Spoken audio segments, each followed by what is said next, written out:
How and where Wild West legends died. Did you know one of these legends served 9 months behind bars in 1882 for stealing prized horses and is still surrounded by rumors of hidden treasure and daring getaways? We'll uncover those stories soon. Let's get started.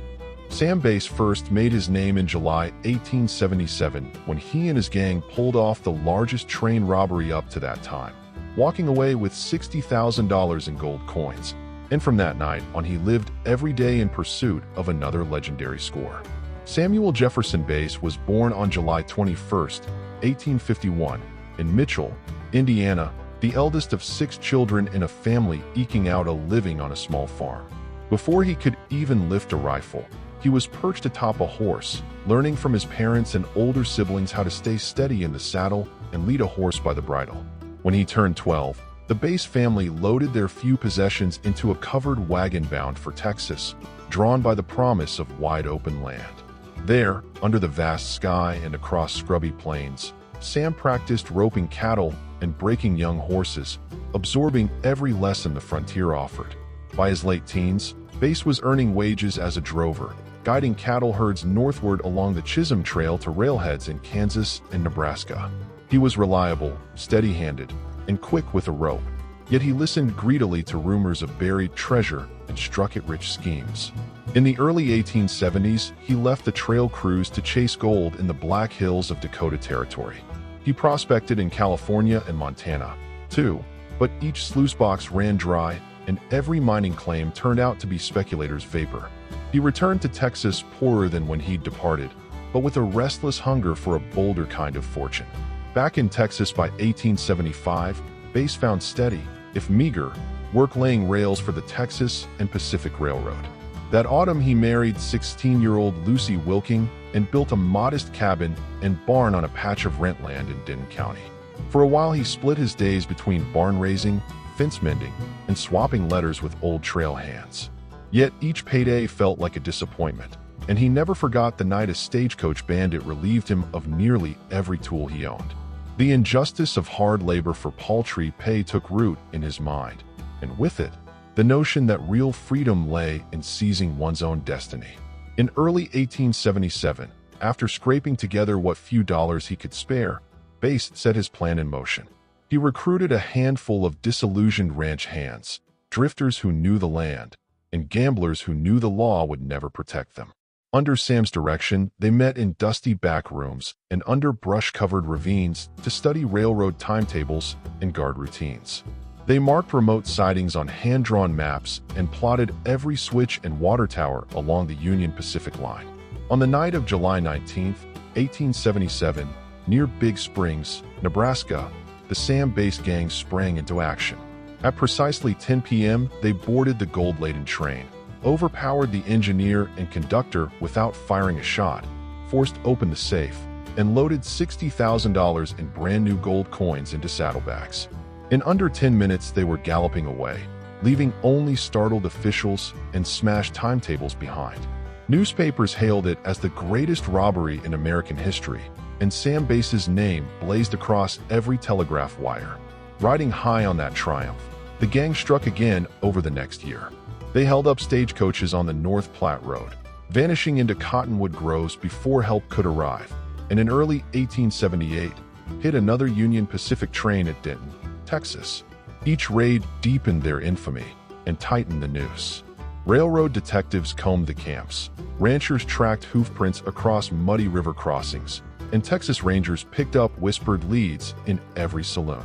By midsummer of 1878, Bass slipped back into Texas under a cloud of swirling rumors and reunited with Lucy at a remote ranch near Round Rock, north of Austin.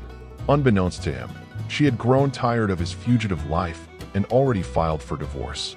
At dawn on July 19th, a posse led by Williamson County Sheriff Tracy Harris and Sheriff Jim Garza closed in on Bass's small log cabin.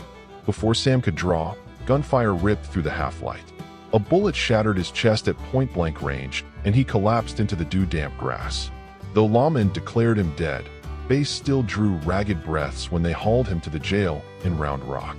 He lay on a narrow cot, his chest wound refusing to seal as blood seeped onto the floorboards. For 2 days he whispered for water and stared at the single oil lamp swinging overhead, the silence broken only by distant hoots of owls. On July 21st, his 27th birthday, the fever and bleeding overcame him. His final breath slipped away quietly, as though he had chosen the moment himself. The next morning, Sam Bass was buried in Round Rock Cemetery beneath an unadorned headstone inscribed only with his name and dates. In the years that followed, dime novels and campfire storytellers embroidered each episode of his life, transforming a farm boy turned rail worker turned outlaw into a mythic symbol of rebellion. Yet the real Sam Bass was a man shaped by the frontier's promise and peril, who rode the razor's edge between honest toil and audacious crime. His simple grave remains a waypoint for those who seek to understand how one bold heist can echo across generations. Bass Reeves gained renown in the late 19th century as one of the most effective and fearless deputy U.S. Marshals in the sprawling territory west of the Mississippi, credited with bringing in some 3,000 fugitives during a career that spanned more than 30 years. Born into slavery in Crawford County, Arkansas, in July 1838, Reeves was the eldest child in the household of William Steele Reeves. From his earliest days, he learned the grueling rhythms of plantation life, long hours under the overseer's whip, back-breaking work in the fields, and the strict discipline that governed every moment. Even as a boy, he demonstrated an uncommon affinity for horses and a sharp eye for reading the land, skills that would later become his greatest assets. When the Civil War threw the region into turmoil, a violent quarrel with his enslaver's son offered him the chance he had long awaited. In his mid-20s, he slipped away under cover of darkness into the dense forests of Indian Territory, today's eastern Oklahoma. There he found sanctuary among Creek and Seminole communities, learning their languages and mastering their renowned tracking and scouting techniques. Moving almost invisibly through woods and swamps, he came to interpret the slightest footprint, the faintest broken twig, a talent that would allow him to pursue outlaws through terrain where few white lawmen dared to follow. After the war, Reeves returned to Arkansas, married Jenny, and settled near Van Buren with their growing family. Local whispers suggest he guided U.S. Marshals across the unruly expanse of Indian Territory before earning formal appointment in 1875. Under the stern but fair Judge Isaac Parker, known as the Hanging Judge, he became one of the first African-American deputy U.S. Marshals west of the Mississippi, his jurisdiction stretching across thousands of square miles teeming with moonshiners, horse thieves, and feuding clans. In that unforgiving environment, prejudice ran deep, yet Reeves commanded respect through unwavering professionalism and a reputation for treating every suspect fairly. Over the next 3 decades, he built a record bordering on legend. Often riding alone, he captured more fugitives than any other deputy marshal of his era, preferring stealth and psychological skill over gunfire. On numerous occasions, unruly outlaws surrendered rather than face him. The notorious Belle Star once gave herself up at Fort Smith rather than risk his pursuit. Though he carried Winchester rifles and Colt revolvers, he reserved their use for absolute necessity, confident that his unerring aim and cool head would prevail. His sense of duty only deepened when tragedy struck close to home. In 1887, a stray bullet from his own rifle accidentally killed the cook trailing his posse. He stood trial for manslaughter before the same judge who had appointed him, defended by the U.S. attorney whose courtroom he had frequented to mete out justice. Acquitted on grounds of accident, Reeves emerged with his reputation untarnished and public admiration only intensified. In the 1890s, he transferred first to Paris, Texas, and then to Muskogee, Oklahoma, reflecting the government's trust in his steady hand. He helped shepherd these rough border towns toward lawfulness, trading wide-open prairies for bustling streets. When Oklahoma attained statehood in 1907, Reeves joined the Muskogee Police Department, trading a worn saddle for a polished uniform, but never relinquishing the frontier skills that had defined him. His final years were marked by failing health. Decades of relentless riding had weakened his lungs and kidneys, and the onset of Bright's disease forced his retirement in 1909. Surrounded by his large family in Muskogee, he passed away peacefully on January 12, 1910, at the age of about 71. For years, his grave lay in what had been the Union Agency Cemetery, unmarked and overgrown, until historians and local admirers finally recognized the man who had bridged slavery and freedom, chaos and order. Today, Reeves is celebrated not only as a trailblazing lawman, but as a symbol of unwavering justice and resilience in the American West.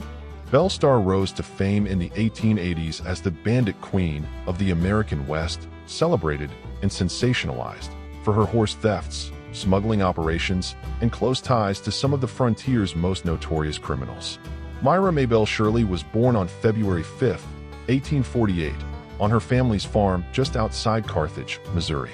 The daughter of John Shirley, a modest farmer who raised wheat, corn, hogs, and horses, and Elizabeth Hatfield Shirley, whose kinship to both Hatfields and McCoys lent the household its share of restless energy. Maybelle grew up riding bareback across open fields and learning to handle a pistol.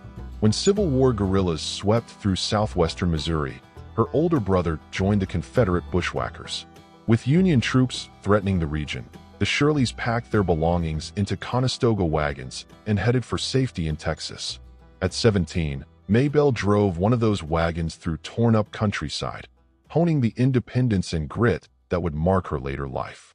In November 1866, she married James C. Reed, a former member of Quantrill's Raiders whose taste for danger matched her own.